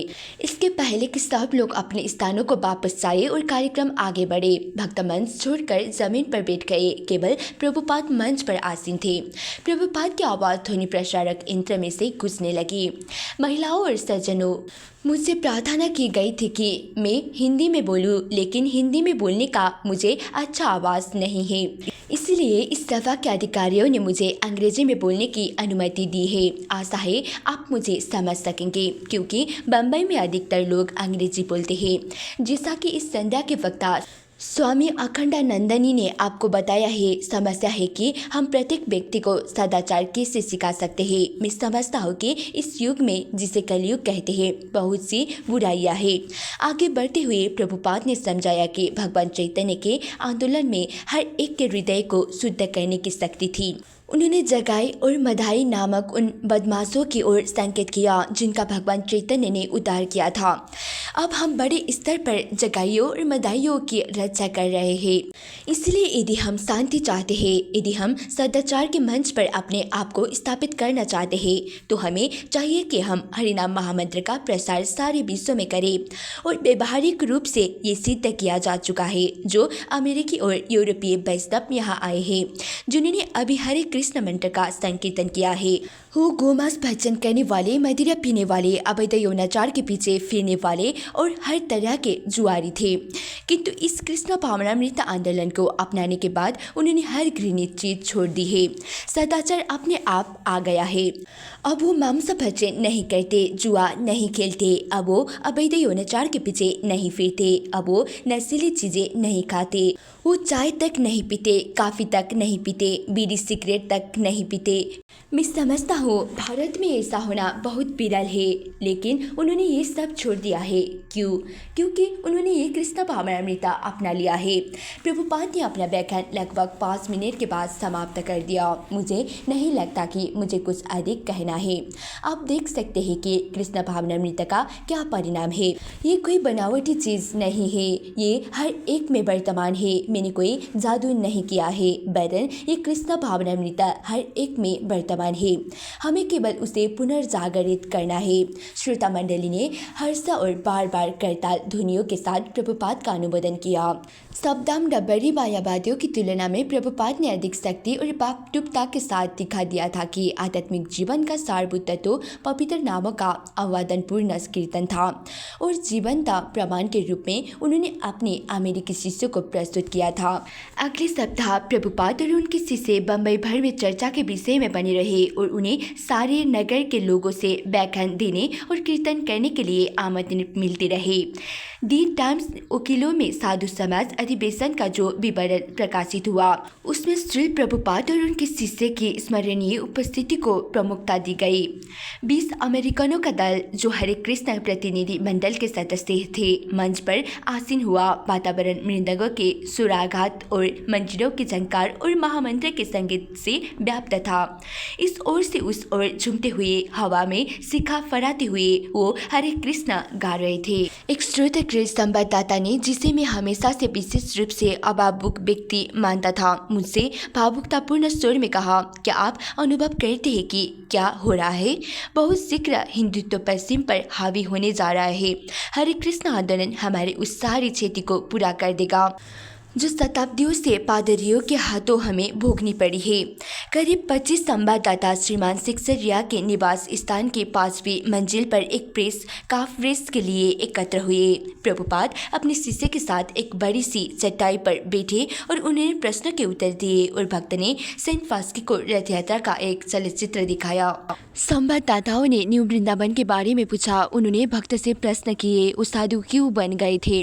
वो अपना देश क्यों छोड़ाए थे? अगले दिन समाचार पत्र में प्रभुपाद और उनके आंदोलन के बारे में कहानियां की भरमार थी। दी टाइम्स ऑफ इंडिया ने एक विशेष दृष्टिकोण प्रस्तुत किया। संयुक्त राज्य के करोड़पति के पुत्र की कृष्ण संघ में शांति की खोज। लेख में वर्णन था कि गिरिराज अपने पिता की संपत्ति का त्याग करके प्रभुपाद के आंदोलन में सम्मिलित हो गया था। एक समाचार पत्र ने गिरिराज के शब्दों में लिखा, मेरे पिता कड़ा परिश्रम करते हैं और अपार धन कमाते हैं। वो मेरी माँ से लड़ाई भी करते हैं। मेरे बहनें घर से भाग गई। इस तरह भौतिक सुविधाओं के होते हुए भी कुछ प्रसन्न नहीं है। श्याम सुंदर के बयान से उदाहरण था, मेरे पिता बहुत धनी है लेकिन हर रात उन्हें नींद की गोलियां लेनी पड़ती है। और इस तरह के अन्य लेख भी थे। शीघ्र ही दी टाइम्स ऑफ इंडिया के पत्र स्तंभ में पत्र प्रकाशित हुए। जहाँ तक मेरी जानकारी है, हरे कृष्ण आंदोलन के ये विदेशी हिंदू यहाँ के स्थायी मूल ब्राह्मणों और हिंदुओं के बराबर नहीं हो सकते। उन्होंने निम्न जातियों में स्थान देने होगा। यह महत्वपूर्ण है कि एक नए परिवर्तित साधु श्री गोपाल दास ने, जो पहले शिकागो का चार्ल्स पायलट था, कहा कि इसके पहले वो मजदूर था और वो शूद्र का कार्य करता था। इसलिए ये आवश्यक होगा कि इन विदेशी धर्मांतरियों को उनके पैसे के अनुसार 3 निजी जातियों में से किसी में स्थान दिया जाए। एक अन्य पत्र में कहा गया कि हरे कृष्ण आंदोलन भावुकतावादियों के एक चिटपुट सनक मात्र है। प्रभुपाद ने कहा कि ऐसे पत्र का उत्तर दिया जाना चाहिए और उन्होंने उत्तर की रूपरेखाएं स्वयं तैयार की और खास शिष्यों को उत्तर लिखने का काम सौंपा। कुछ ही दिनों में प्रभुपाद के उत्तर पत्रों में प्रकाशित हुए। भारत के विभिन्न प्रांतों में ब्राह्मणों के बीच भी परस्पर सामाजिक व्यवहार नहीं है, इसलिए ये विदेशी सामाजिक दृष्टि से स्वीकार किए जाए या ना किए जाए, इससे कोई फर्क नहीं पड़ता। उदाहरण के लिए विभिन्न प्रांतों में वकालत करने वाले योग्यता प्राप्त वकीलों के बीच कोई सामाजिक व्यवहार नहीं है, लेकिन इसका ये तात्पर्य नहीं कि वो योग्यता प्राप्त वकील नहीं है। ये एक सांस्कृतिक आंदोलन है और यदि सारा संसार इस मत को स्वीकार कर लेता है तो भारतीय ब्राह्मण इसे ना भी स्वीकार करे, उसे कोई हानि नहीं होगा।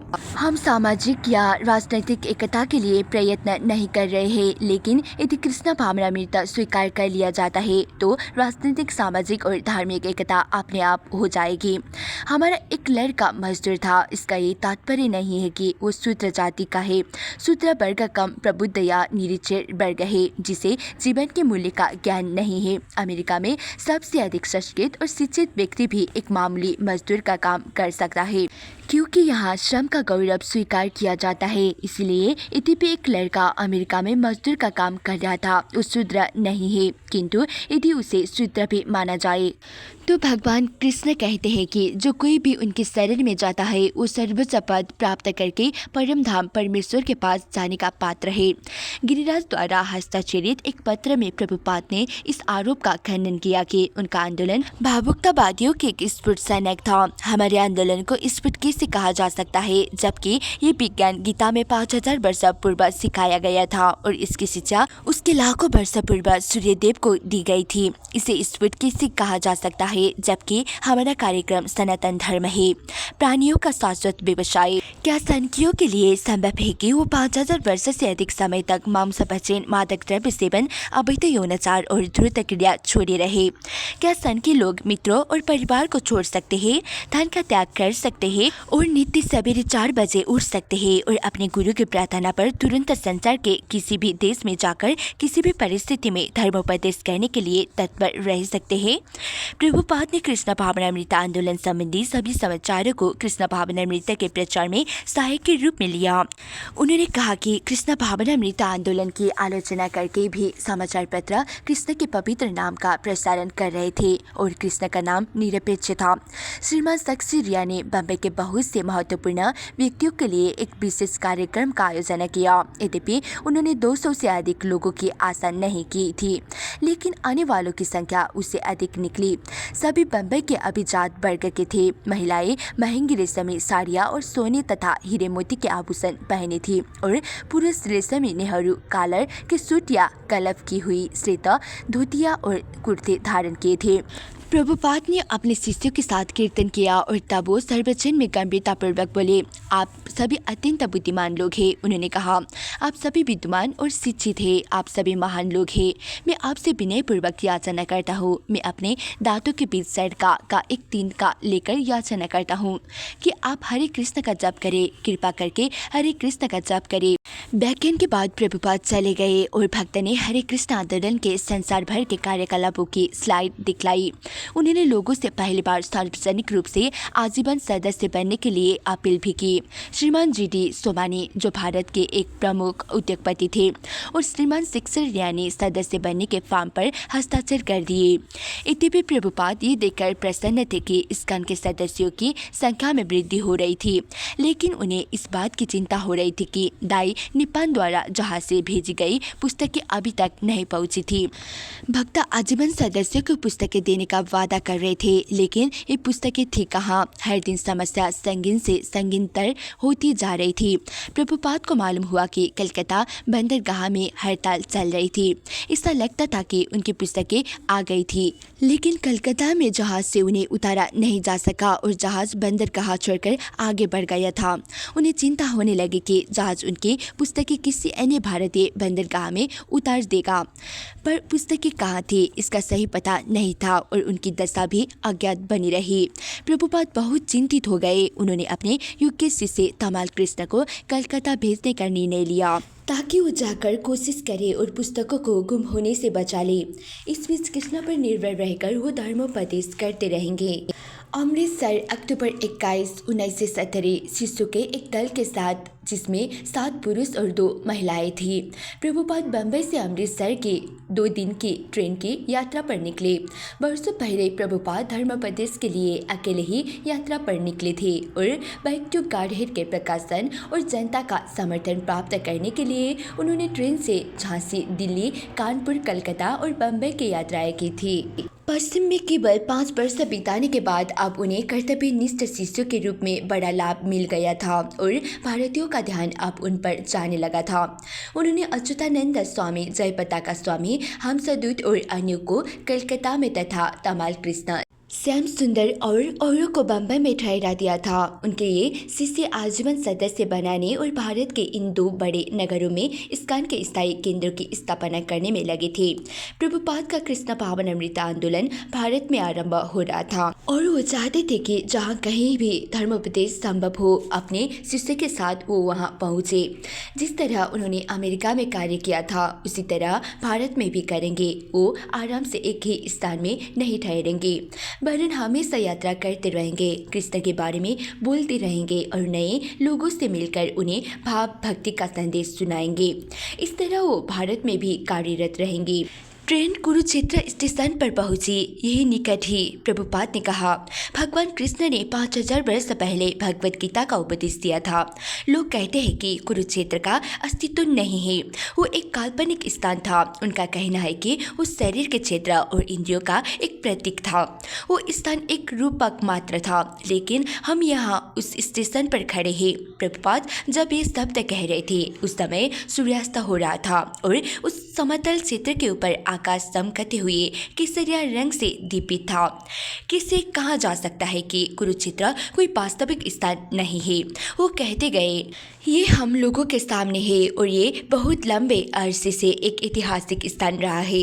जब ट्रेन अमृतसर स्टेशन पर पहुंची तब वेदांत सम्मेलन समिति के सदस्यों ने प्रभुपाद का स्वागत किया और वो उन्हें और उनके शिष्यों को नगर के बाहरी इलाके में स्थित एक पार्क में ले गए। उन्होंने वेदांत सम्मेलन के लिए निकेतन आश्रम द्वारा निर्मित विशाल पंडाल प्रभुपाद को दिखाया और उनके तथा उनके शिष्यों के आवास के लिए 3 छोटे कमरे नियुक्त किए।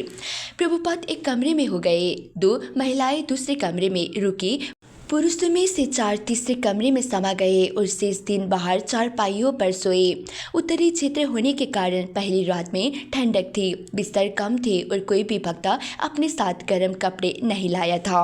अगले प्रातःकाल 4 बजे भक्त राधा और कृष्ण के अर्चा विग्रह की मंगल आरती और कीर्तन के लिए प्रभुपाद के कमरे में एकत्रित हुए। वो यही अर्चा विग्रह थे जो प्रभुपाद के साथ पिछले 1.5 वर्ष से यात्रा कर रहे थे। परिस्थितियों की कठोर होते हुए भी भक्त अपने आप को सौभाग्यशाली समझते थे कि उन्हें प्रभुपाद और राधा कृष्ण के इतने निकट संपर्क में आने का अवसर मिला था। प्रभुपाद ने मृदंग बजाकर गुरु महाराज के प्रति गाई गई प्रार्थना का नेतृत्व किया।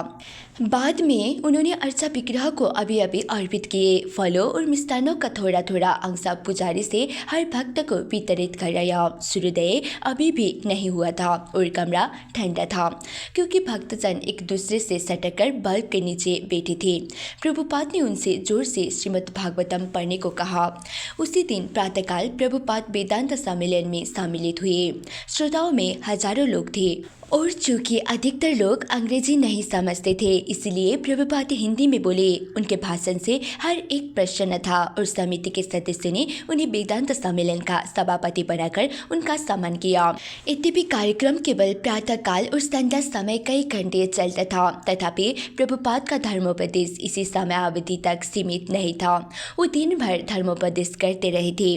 जब वो अपने कमरे में बैठे होते थे तो उनका आशीर्वाद प्राप्त करने के लिए सैकड़ों धर्मपरायण हिंदुओं का तांता उनके यहाँ लगा रहता था। वैदिक संस्कृति के इस अवशेष को लक्ष्य करके उन्होंने अपने शिष्यों का ध्यान उधर आकर्षित किया। जरा देखो, वो बोले, ये लोग एक संत को कैसा सम्मान देते हैं। प्रभुपाद के पास हिंदू परिवारों में जाने के लिए भी सामान्य आमंत्रणों की भीड़ लग गई। उन्होंने जितने भी आमंत्रण संभव थे उन्हें स्वीकार किया। शिष्यों को लगा कि संभव से भी अधिक आमंत्रणों को। प्रभुपाद ने अपनी गतिविधि तेज रखी। जब कार्य आ जाती थी तब वो अपने कमरे से निकल पड़ते थे और चल देते थे। जो तैयार ना होता उसे वो छोड़ देते थे। एक कार्यक्रम पूरा करने के बाद वो अपनी कार में सवार होते और सीधे दूसरे कार्यक्रम में पहुंच जाते थे। देर से आने वालों को कभी कभी सूचना मिलती कि वो जा चुके हैं। तब वो झपट कर बाईसाइकिल अथवा रिक्शाओं में बैठते और उन्हें पकड़ने की कोशिश करते। यदि वो किसी गलत दिशा में चले जाते या कोई मोड़ लेने में चूक जाते तो वो अगले कार्यक्रम को भी खो बैठते और अंत में जब वो उन्हें पा लेते तो देखते कि प्रभुपाद या तो शांति और गंभीरता पूर्वक भगवद गीता पर प्रवचन करते होते या गृह स्वामी के साथ हंसते और प्रसाद ग्रहण करते होते। हर दिन कम से कम आधा दर्जन कार्यक्रम रहते। हमारे मंदिर में दर्शन के लिए पधारिए, हमारे मकान पर प्रसाद के लिए आइए। और प्रभुपाद अपने आश्रम में जब भी वापस आते तो वहाँ अभ्यागतों की एक लंबी पंक्ति उनके साथ कुछ क्षण बिताने की प्रतीक्षा करती मिलती। भक्तों में से कोई भी गतिशीलता और उत्साह में प्रभुपाद का मुकाबला नहीं कर सकता था। उनकी शक्ति कभी कम होती मालूम ही नहीं होती थी। भक्तों के लिए एक दिन के अंदर आधा दर्जन घरों में पूरे भोजन के लिए आग्रहपूर्वक आमंत्रित होना बहुत अधिक साबित हो रहा था।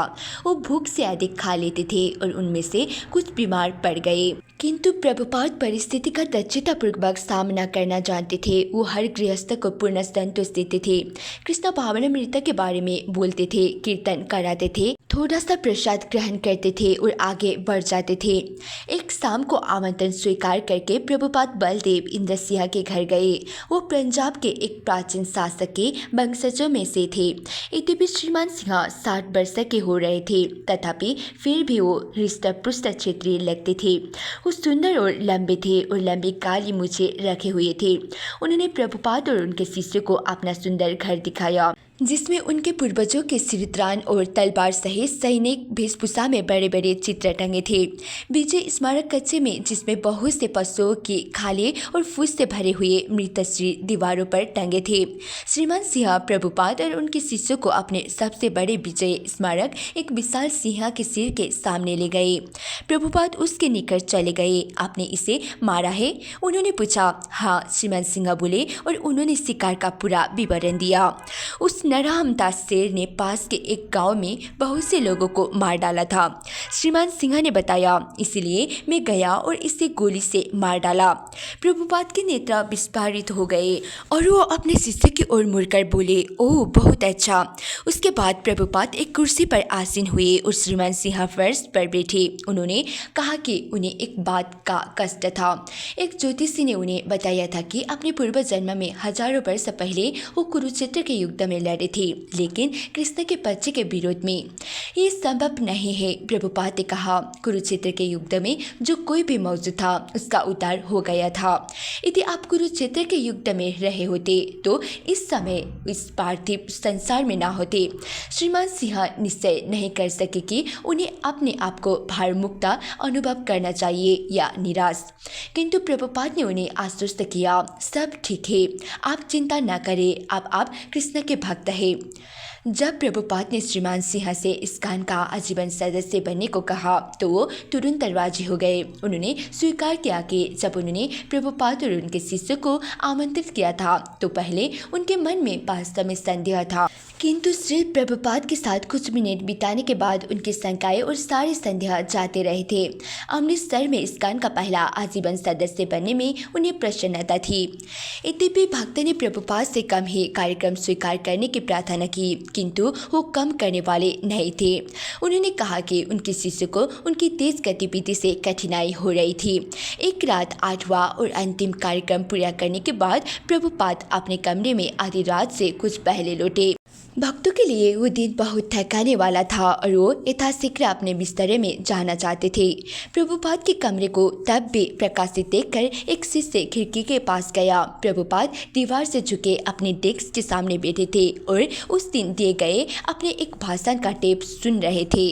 एक दिन तीसरे पहर प्रभुपाद और उनके शिष्य सिखों का प्रसिद्ध स्वर्ण मंदिर देखने गए। एक गाइड ने उन्हें सभी जगह घुमाया और प्रभुपाद के प्रश्न के उत्तर दिए। गाइड ने बताया कि सिख व्यवसायी मंदिर की देखभाल करते थे और उसका खर्चा चलाते थे। सिखों को कोई इस बात का गर्व था कि अमृतसर में कोई भूखा नहीं रहता था और वो हर दिन 10,000 लोगों को दाल और चपातियाँ खिलाते थे। प्रभुपाद को रुचि हुई और उन्होंने इस लंबी प्रतिक्रिया का अवलोकन किया। उन्होंने देखा कि कुछ लोग चपातियाँ बोलकर उन्हें दक्षतापूर्वक एक विशाल तवे पर फेंकते थे, जबकि अन्य कुछ लोग लंबे चिमटों में से उन चपातियों को पलटते थे, उन्हें थोड़ी देर तक आँच के ऊपर रखे रखते थे और फिर तह लगाते जाते थे। प्रसाद का वितरण इस तरह होना चाहिए, प्रभुपाद ने कहा। प्रभुपाद ने अतिथि पुस्तिका में हस्ताक्षर किए। इसी भक्ति वेदांत स्वामी धर्म के नीचे उन्होंने लिखा कृष्णैता। टिप्पणी के नीचे उन्होंने लिखा बहुत आध्यात्मिक। प्रभुपाद और उनके शिष्य रामतीर्थ सरोवर देखने गए, जहां अतीत के किसी युग में महान संत वाल्मीकि का आश्रम था। रामतीर्थ सरोवर के चारों ओर भूमि शुष्क और पथरीली थी और वहां वनस्पतियां बहुत कम थी। जब वो रमणीय स्नान घाट पर रुके, जिसकी सीढ़ियां सरोवर तक जाती थी, तब भक्त प्रफुल्लित हो उठे। वो प्रसन्न थे कि अपने दिव्य पिता और गुरु के साथ वो बाहर भ्रमण पर निकले थे। शांत सरोवर और उसका सुंदर घाट प्रभुपाद के साथ होने के लिए आदर्श स्थल लगते थे। भक्तजन भगवान राम के बारे में बहुत कम जानते थे। जब प्रभुपाद श्री भगवान के रामावतार की कुछ लीलाओं का वर्णन करने लगे तो वो ध्यानपूर्वक सुनने लगे। प्रभुपाद ने बताया कि लौकिक लीलाओं के अंतिम दिनों में राम ने सीता को वनवास दे दिया, जो उनकी शाश्वत पत्नी थी। गर्भावस्था में और अकेले सीता ने वाल्मीकि के आश्रम में शरण ली, जहाँ उन्हें शीघ्र लाभ पुत्र की प्राप्त हुई। वाल्मीकि ने सीता के लिए त्रिन से एक अन्य पुत्र की सृष्टि की और उसका नाम कुश रखा। जब सीता को ज्ञात हुआ कि राम एक अस्त्र चुनौती के रूप में विश्व के चारों ओर भेज रहे हैं, तो उन्होंने अपने पुत्र को उसे पकड़ने का आदेश दिया। उन्होंने सोचा कि इस तरह वो अपने पिता को पकड़ेंगे और उन्हें उनके सामने लाएंगे। दुर्भाग्य से जब दोनों भाई अपने लक्ष्य की पूर्ति में लगे थे, तभी उन्हें मालूम हुआ कि उनके पिता भगवान रामचंद्र संसार से प्रणय कर गए हैं। दुख से संतप्त होकर वो वाल्मीकि के पास वापस गए। उनके वियोग जनित दुख को कम करने के लिए वाल्मीकि ने भगवान राम के कार्यकलापों का दिव्य वर्णन करने वाले रामायण का गायन करके उन्हें सुनाया। एक दिन जब सीता बाहर विचरण कर रही थी तो पृथ्वी फट गई और वो पृथ्वी में समा गई जहाँ से पैदा हुई थी। रामतीर्थ सरोवर के घाट पर अपने अनुयायियों के साथ खड़े हुए प्रभुपाद ने बताया कि ये घटनाएं 8 लाख वर्ष से अधिक पहले हुई थी। भक्तों को लगा कि प्रभुपाद ने उनके लिए एक नए आध्यात्मिक लोक का द्वार उन्मुक्त कर दिया था। वेदांत सम्मेलन के व्यवस्थापकों के प्रभुपाद और उनके दल से बार बार आग्रह किया कि पंडाल के कार्यक्रम में वो अधिक भाग ले। निर्धारित भाषण अधिकतर मायावाद दर्शन पर होते थे। भगवान निराकार है, सभी धर्म समान है और सभी ईश्वर तक ले जाते हैं। सब एक है, हम सब भगवान है। इसी शुष्क मीमांसा श्रोताओं का ध्यान आकृष्ट नहीं कर सकती थी और सम्मेलन के संगठनकर्ता भक्तों से प्रतिदिन प्रार्थना करते थे कि वो पंडाल में कीर्तन करे, किंतु वहाँ दूसरी तरह की इतनी अधिक भाषणबाजी हो रही थी कि प्रभुपाद ने नगर के निजी घरों में ही अपना अलग कार्यक्रम करना ठीक समझा। एक भक्त ने प्रभुपाद से एक मायावादी नारे के बारे में पूछा जो उसने इश्तिहार के रूप में कहीं लगा हुआ देखा था। नारा था दैट तुम असी, उसका अंग्रेजी अनुवाद भी दिया गया था, यू आर टेड टू, तू भी वही है। प्रभुपाद ने कहा कि निराकारवादियों का ये एक बहुत प्रिय नारा था। उनका विचार था कि हर प्राणी भगवान है। उन्होंने भगवान और प्राणी के बीच का अंतर विस्तार से समझाया और बतलाया कि जब भगवान प्रकट होते हैं तो वो किस प्रकार कतिपय भ्रांति रहित विशिष्टताओं का प्रदर्शन करते हैं जिनसे उनकी पहचान श्री भगवान के रूप में होती है। ये योगी केवल वेदांत की ही बात करते हैं।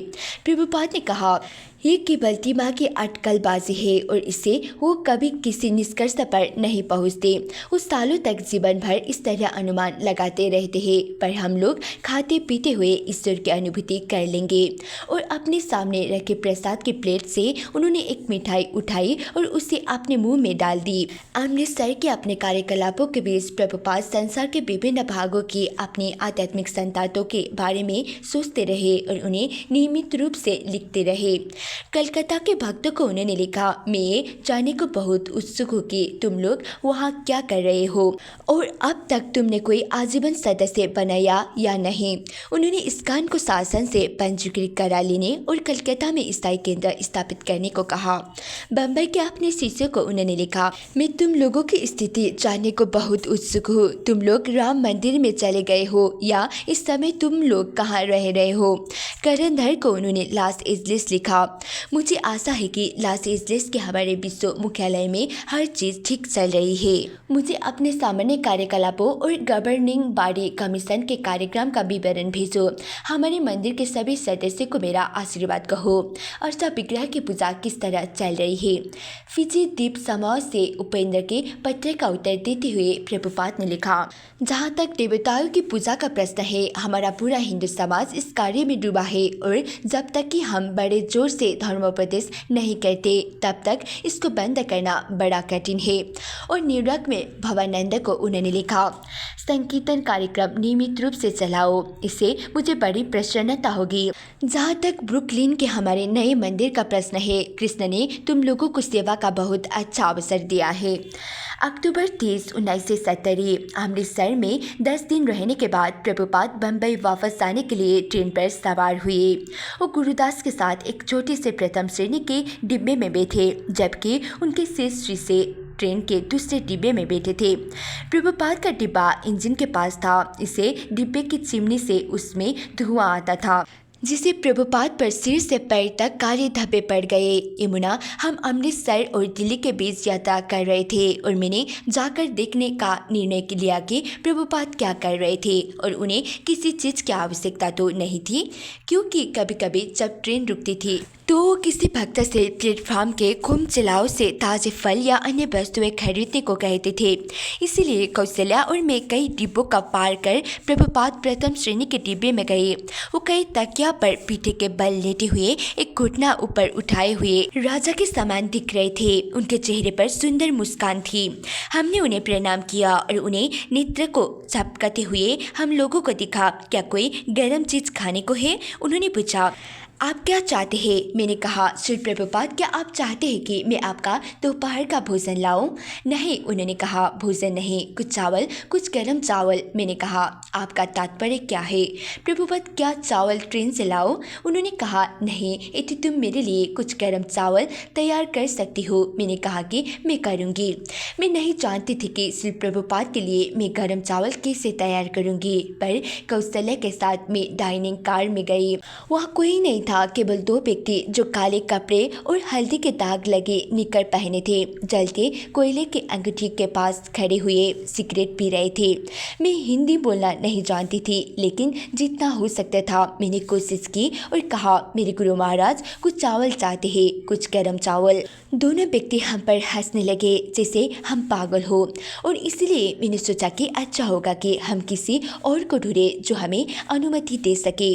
लेकिन जब हमें श्रीराम का मैनेजर मिला तो उसने कहा, नहीं, ये असंभव है। आप चलती ट्रेन की किचन में चावल नहीं पका सकती।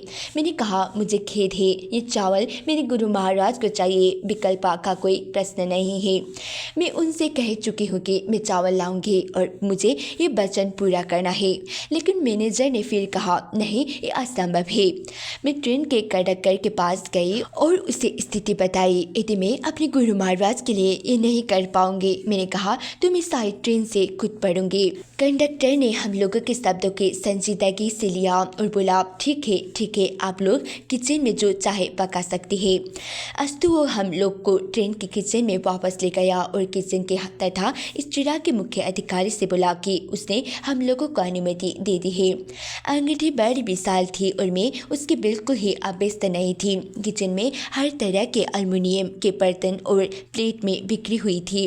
हमने एक बर्तन को जितना हमसे हो सकता था साफ किया, पानी उबाला और उसमें चावल डाला।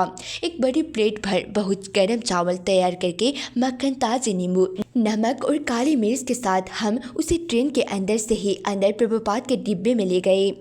आपके लिए चावल यहाँ रहा। श्री प्रभुपाद प्रवेश करते हुए मैंने कहा, और उनके नेत्र में प्रकाश आ गया और वो विस्फारित हो गए। उनका चेहरा मुस्कान से भर गया। ओह, मेरे भाग्य की दिव्या आ गई है। उन्होंने कहा, वो मेरा चावल लाई है, बहुत धन्यवाद। मैं यही चाहता था। उन्होंने उस प्लेट से खूब जी भर के खाया। चावल के साथ उन्होंने थोड़ी कचौड़ी और पूरी भी ली और थोड़ा अचार भी। वो बहुत प्रसन्न थे। ट्रेन उसी रात नई दिल्ली स्टेशन पहुंची। स्टेशन पर भागते दौड़ते यात्रियों के जमघट थे। जीते बेचते खूब चिल्लाए थे। खान पान के काउंटर थे, समाचार पत्र के स्टैंड थे, भिखारी थे और गंदे लाल जैकेट पहने कूली थे।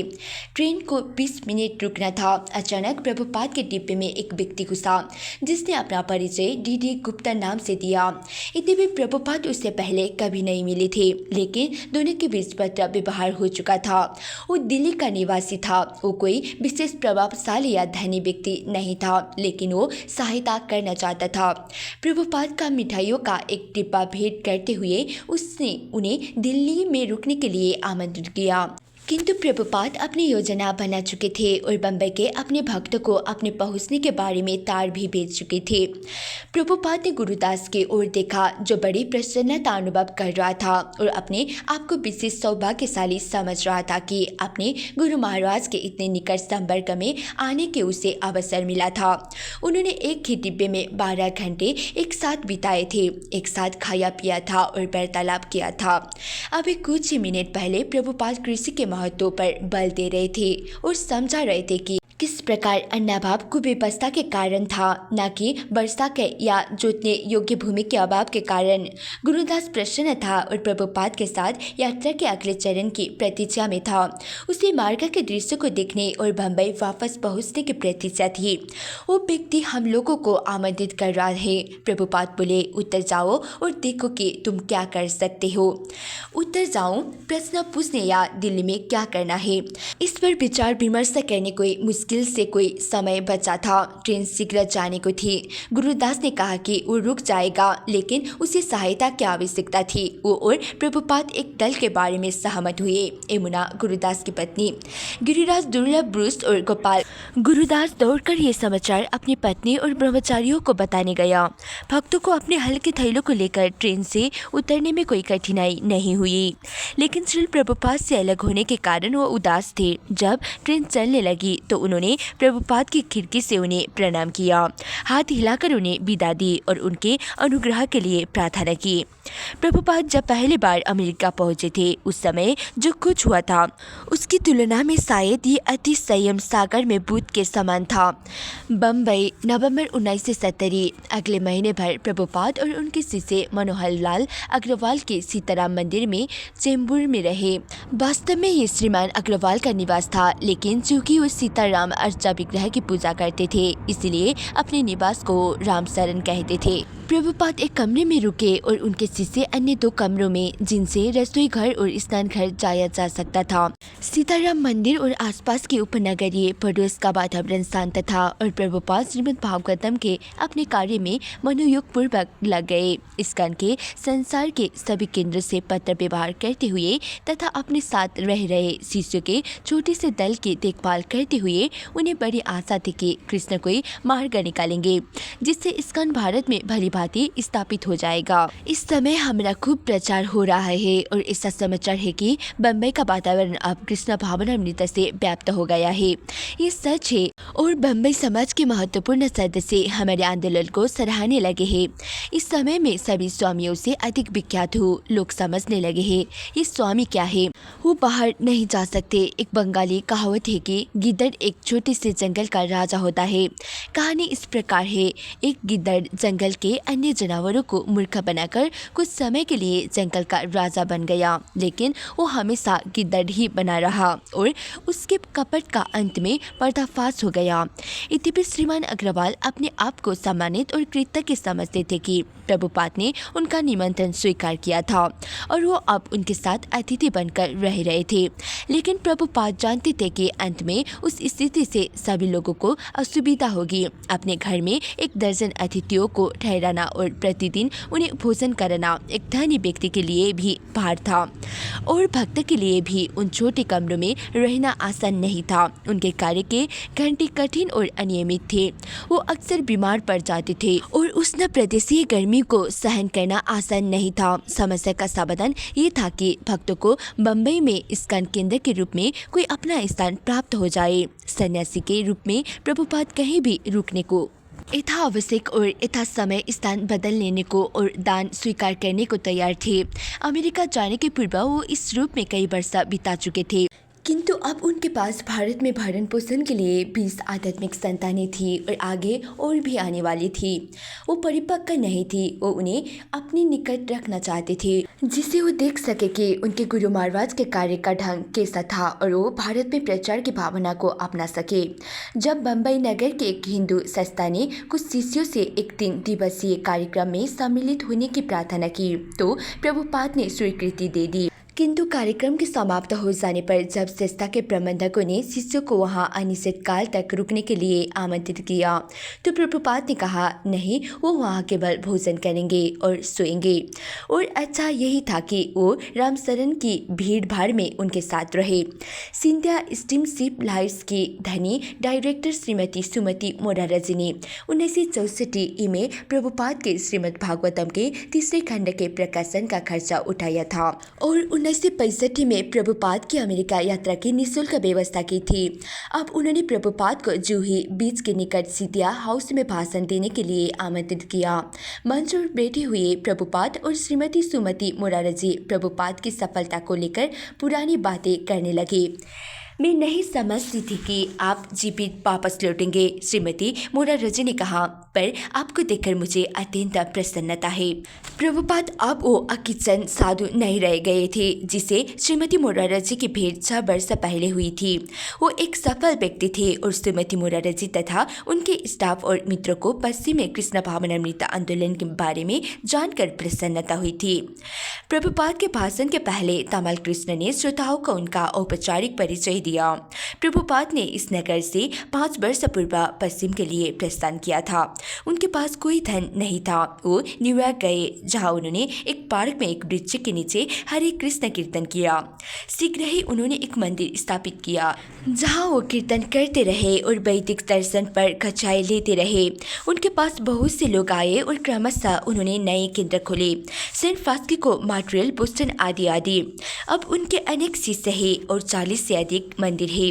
हर मंदिर में संकीर्तन, अर्चा, विग्रह पूजन और प्रसाद वितरण का पूरा कार्यक्रम चलता है। भारत ने पश्चिम को बहुत से राजदूत और मंत्री भेजे हैं, लेकिन उनमें से कोई दावा नहीं कर सकता कि उसने अमेरिका निवासियों से मांस, मछली और अंडे खाना छुड़वा दिया और उनसे हरे कृष्ण कीर्तन कराया। हर एक शिल्प प्रभुपाद का ऋणी है, क्योंकि वो पतित आत्माओं के कष्ट का उद्धार करने के लिए आए।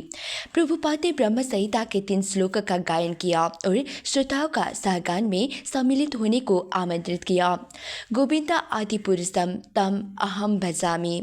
आधे घंटे तक बोलने के बाद उन्होंने सुमति, मुरारजी और सामान्य अतिथियों और अधिकारियों के साथ प्रसाद ग्रहण किया। वो दास बाली और उनकी पत्नी प्रसिद्ध चलचित्र नर्तकी वैजयंतीमाला से मिले। उनके साथ उनकी केवल संक्षिप्त बातचीत हुई और वो इस्कॉन के आजीवन सदस्य बन गए। वैजयंतीमाला प्रभुपाद अपने धर्मोपदेश को इतना सरल बना देते थे कि एक सामान्य व्यक्ति भी समझ जाता था कि हमारे महान दर्शन और हमारी महान शिक्षाओं का क्या तात्पर्य था। वो केवल भगवान कृष्ण की महान संस्कृति का प्रचार नहीं कर रहे थे, वरन संसार के अन्य भागों के लोगों को उसके अर्थवत्ता और महत्ता से भी सचमुच अवगत करा रहे थे। कृष्ण के अपने सरल और फिर भी बहुत महान शिक्षाओं के द्वारा वो इस संदेश को इतनी दूर और इतने विस्तृत क्षेत्र में ले गए कि सचमुच यहाँ एक चमत्कार लगता है कि एक व्यक्ति अकेले ही इतना अधिक कर सका। आप जानते हैं कि उन्होंने केवल प्रचार ही नहीं किया या इन सब चीज़ों के बारे में वो भाषण भर नहीं कर रहे, वरन संसार के इतने अधिक भागों में उन्होंने इतने अधिक केंद्र स्थापित किए। वास्तव में ये बड़े आश्चर्य की बात है कि सारी कठिनाइयों के होते हुए वो इतना अधिक कर सके। पर मेरी समझ में ही उनकी लगन और दृढ़ता थी जो उन्हें आगे बढ़ाती रही। प्रभुपाद के शिष्य द्वारा बम्बई की सड़कों और साधु समाज में किए गए कीर्तन से उत्पन्न सार्वजनिक सनसनी समाप्त हो चुकी थी और उसके समाचार भी आने बंद हो गए थे। तब भी बम्बई के बहुत से महत्वपूर्ण व्यक्तियों में प्रभुपाद की मांग थी। अमेरिका में उनकी 5 साल की उपलब्धियों ने उनके प्रति प्रबुद्ध भारतीयों का सम्मान और ध्यान आकृष्ट किया था और उनसे मिलने के लिए प्रतिदिन कितने ही सम्मानित व्यक्ति आते थे जो उन्हें कृष्ण भावनामृत पर एक प्रामाणिक अधिकारी मानते थे। भारतीय जन प्रभुपाद को अद्वितीय मानते थे। इस संस्कृति में जहाँ स्वामियों और पवित्र पुरुषों के साथ प्राय सम्मानपूर्वक व्यवहार किया जाता है, उन्हें विशिष्ट समझा जाता था। उनसे मिलने वाले उन्हें अपने घर आने और उसे पावन करने के लिए आग्रह किया करते थे और ये प्रभुपाद के आकांक्षाओं के अनुकूल भी था। वो चाहते थे कि भारतीय हरे कृष्ण कीर्तन में लगे, भगवद गीता का दर्शन सुने और भगवान के प्रसाद का आदर करे। वो चाहते थे कि लोग कृष्ण भावनामृत आंदोलन की पवित्रता को समझे, इस्कॉन के आजीवन सदस्य बने और बम्बई में एक विशाल केंद्र स्थापित करने में उनकी सहायता करे। भारतीयों को धर्मोपदेश देते हुए प्रभुपाद प्राय उनसे आग्रह करते कि वो अपनी विस्मृत प्राय आध्यात्मिक संस्कृति की ओर लौटे। हमारी संस्कृति कृष्ण भावनामृत है, बम्बई के नगरों के एक दल के सामने उन्होंने कहा, लेकिन हम उसे भूल रहे हैं और भौतिकता में बहुत अधिक लिप्त होते जा रहे हैं। भगवान ऋषभ देव कहते हैं कि ये अच्छा नहीं है, क्योंकि कर्म के नियम अनुसार आपको दूसरा शरीर ग्रहण करना पड़ेगा, किंतु आपको शारीरिक जीवन के लिए अपने कठिन संघर्ष का त्याग नहीं करना है। अर्जुन के ऐसा करने की शिक्षा नहीं दी गई थी। वो अपनी स्थिति में बना रहा और उसने कृष्ण भावनामृत का अनुसरण किया। प्रभुपाद अंत में बोले, मैं याचना कर रहा हूँ। पश्चिम में मेरे 42 मंदिर है और हर मंदिर में 50 से लेकर 100 तक शिष्य है। हजारों पुस्तकों का प्रकाशन होना है। कृपया इस आंदोलन में मेरी सहायता कीजिए। राम शरण के मनोहर लाल अग्रवाल प्रभुपाद के साथ प्राय घंटों बैठते और आध्यात्मिक जीवन के बारे में उनसे जिज्ञासाएं करते। श्रीमान अग्रवाल को प्रभुपाद के अमेरिका में किए गए कार्य के बारे में सुनने में विशेष रुचि थी। उन्होंने इतने अधिक ईसाइयों को राम भक्त कैसे बनाया? क्या वो अकेले थे या उनके सहायक भी थे? वो अमेरिका में कैसे कपड़े पहनते थे?